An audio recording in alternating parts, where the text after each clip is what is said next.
Alright, hello citizens of the Nigelverse. It is Nigel here once again, and this is another match review. This is going to be the second match on pay-per-view featuring RVD and Jerry Lynn. The rematch from Living Dangerously 1999, which if you haven't already, go check out that review that I did on that match a couple months ago. But now this is the rematch here at Hardcore Heaven. So, as always, I'm not professional wrestling reviewer or analyst, just a man who enjoys a good time, and I, for the most part, had a good time with this match. Do I like it as much as the previous one?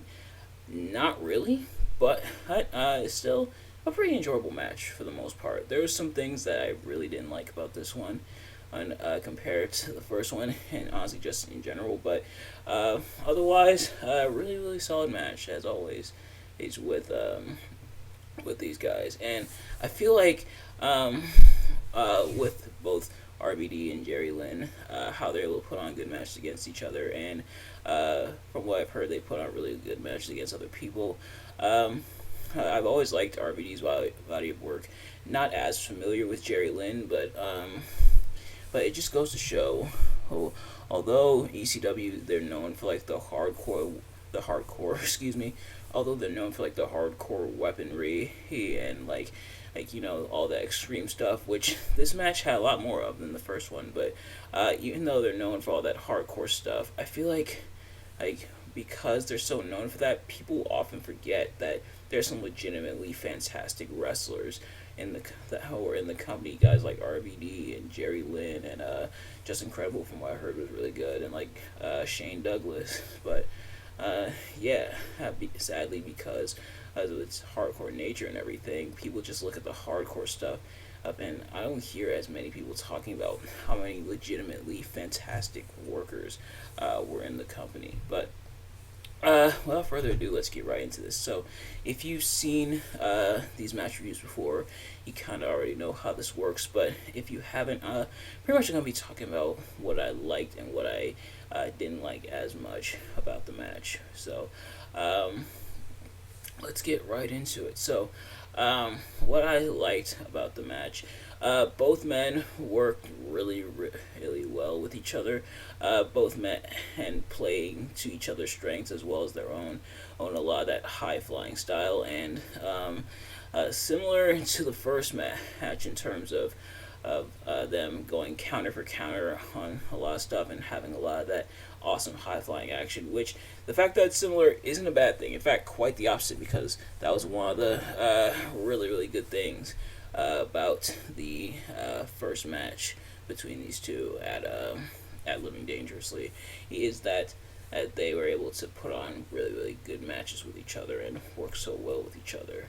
Or that shined in the first match, shined as well in the second match. There was some physicality, there was some fun spots, such as going to the crowd and everything.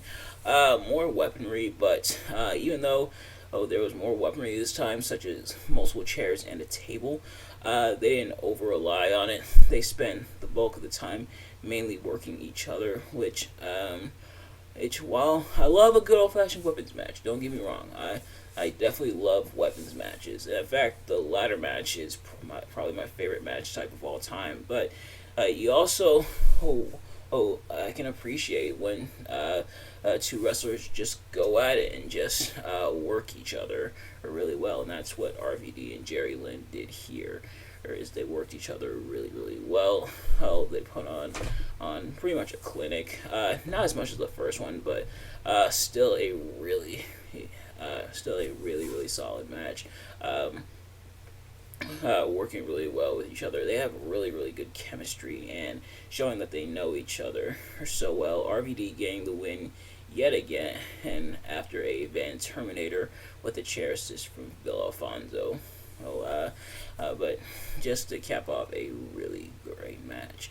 In terms of what I didn't really like about this match, I mentioned how I didn't like this one quite as much as I liked the first one, for a couple reasons. For starters, Bill Alfonso. It's one thing for managers to who be at ringside, cheering on their person. But Bill Alfonso and that whistle.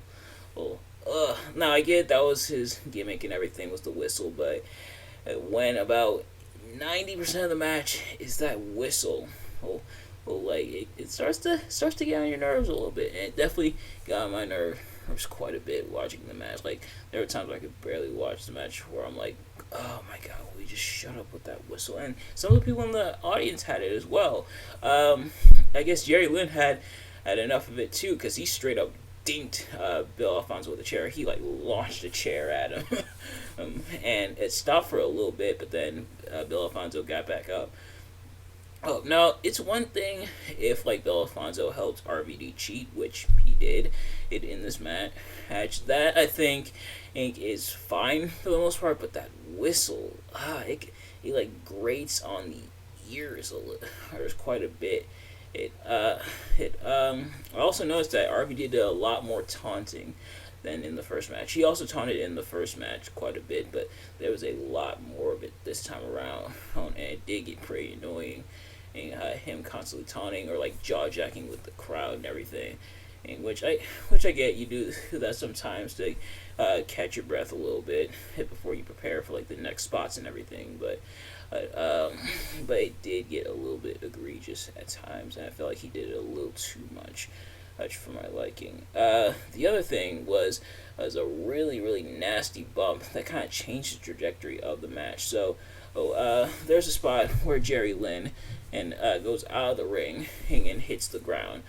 Now there's mats on the outside, but there's also concrete. It's not like how WWE he does it, or like how other wrestling promotion does it, where the mats are like fitted into the floor to where there's no concrete exposed. No, they have the mats, but they also have the concrete. But between the mats, at which the mats are like movable and everything, there's slivers of concrete. So, you got the concrete and the mats. That's 2 questions this time. It's a little quiz.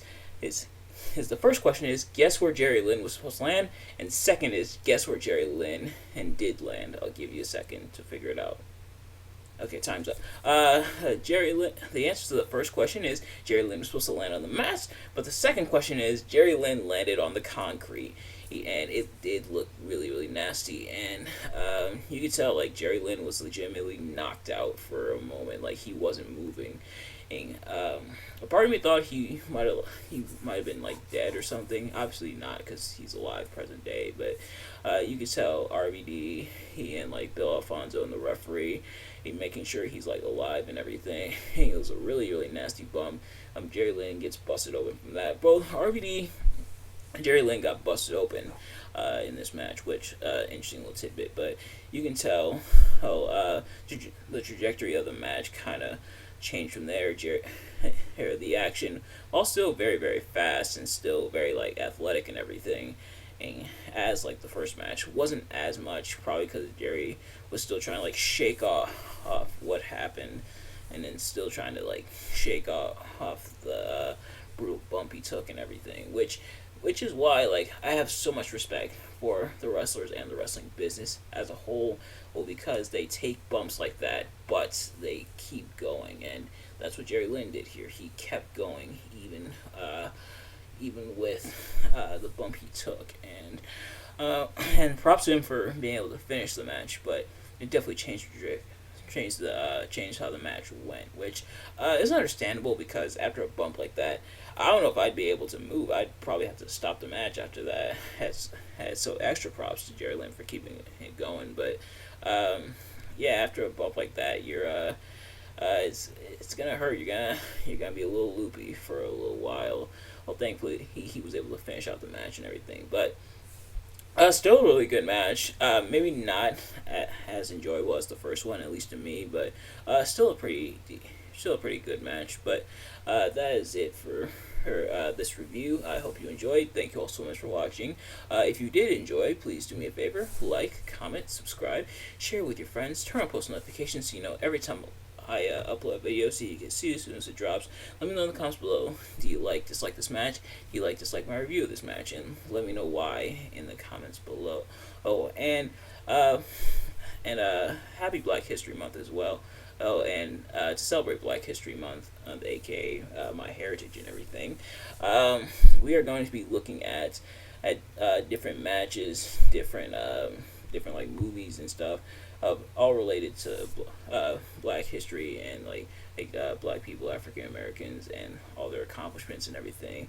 And so we're going to incorporate that, with the exception of reviews like this, only because seeing as how I saw the first match between RVD and Jerry Lynn at Living Dangerously, I want to do the rematch. But otherwise, from here we're going to do a lot of reviews concerning the accomplishments of Black athletes in pro wrestling, as well as Black movies, all that stuff to celebrate Black History Month.